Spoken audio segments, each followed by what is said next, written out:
হে আল্লাহ, আমাকে আরেকটা সুযোগ দিন। আমি নামাজ শুরু করব, আমি সব পাপ ছেড়ে দিব, আমি আপনার পথে ফিরে আসতে চাই। আমাকে একবার সুযোগ দিন। আমি তো শুধু একটু ফোন ব্যবহার করছি, নামাজ তো পরে পড়ব। এখন উঠতে ইচ্ছা করছে না। সময় তো অনেক আছে সামনে, এত তাড়াহুড়া করার কি দরকার। রাত বাড়তে লাগলো, কিন্তু সে নামাজ ভুলেই গেল। আজ নামাজটা বাদ দিলাম, শরীরটাও একটু ক্লান্ত লাগছে। কাল থেকে ঠিকমতো শুরু করব। আল্লাহ তো ক্ষমাশীল, তিনি বুঝবেন। তুমি এখনো তরুণ, এখন ইবাদত না করলেও চলবে। বয়স হলে সব ঠিক করে নিবে। এখন জীবনটা এনজয় করো, এত চিন্তা করার কিছু নেই। এইসব নামাজ রোজা নিয়ে এত সিরিয়াস হওয়ার দরকার নাই। জীবনটা উপভোগ করো, পরে সময় হলে সব ঠিক হয়ে যাবে। এখন মজা করাই আসল। কিন্তু এটা কি ঠিক হবে? আজান হচ্ছে ঠিকই, কিন্তু এখন উঠতে ইচ্ছা করছে না। একটু পরে পড়ব। আল্লাহ তো জানেন আমি ইচ্ছা করে বাদ দিচ্ছি না, পরে পড়ে নিব। একটা নামাজ না পড়লে কি এমন হবে? সবাই তো মাঝে মাঝে মিস করে, আমি একা না। কাল থেকে ঠিকমতো শুরু করব। আজ একটু রেস্ট নেই। ভিতরে ভিতরে একটা অপরাধ বোধ তাকে কষ্ট দিতে লাগলো।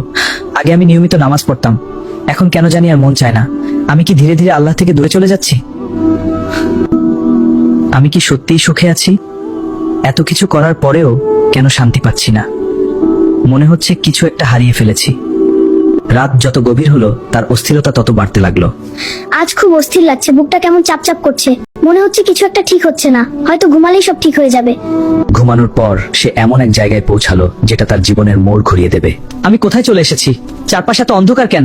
এই জায়গাটা এত ভয়ঙ্কর লাগছে কেন? আমার খুব ভয় লাগছে।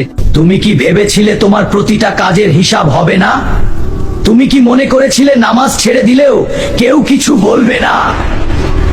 না, আমি তো পুরোপুরি ছেড়ে দেইনি। আমি শুধু দেরি করছিলাম। আমি ভেবেছিলাম পরে সব ঠিক করে নিব। আমি তো ইচ্ছা করে করি নাই। শাস্তির ভয়াবহতা তার সামনে ফুটে উঠল। শয়তান তোমাকে বলেছিল, কিন্তু সময় তো শেষ হয়ে যায়। যখন মৃত্যু আসে তখন আর ফিরে আসার সুযোগ থাকে না। হে আল্লাহ, আমাকে আরেকটা সুযোগ দিন। আমি নামাজ শুরু করব, আমি সব পাপ ফিরে আসতে চাই। আমাকে একবার সুযোগ দিন। আমি আমার ঘরে, কিন্তু এত বাস্তব লাগছিল। মনে হচ্ছিল সব সত্যি। আল্লাহ আমাকে হয়তো সতর্ক করলেন। এইটা কোনো সাধারণ স্বপ্ন না, এটা আল্লাহর পক্ষ থেকে একটা বার্তা। আমি যদি এখন না বদলাই তাহলে আমার শেষটা খুব খারাপ হবে। অনেকদিন পর সে নিজে থেকেই নামাজের জন্য দাঁড়ালো। হে আল্লাহ, আমি আপনার কাছে ফিরে আসলাম। আমি অনেক গুনাহ করেছি, আমাকে মাফ করে দিন। আমাকে সঠিক পথে চলার তৌফিক দিন।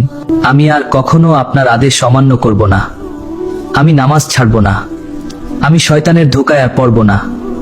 আমাকে শক্তি দিন। ধীরে ধীরে সে বদলে যেতে লাগলো।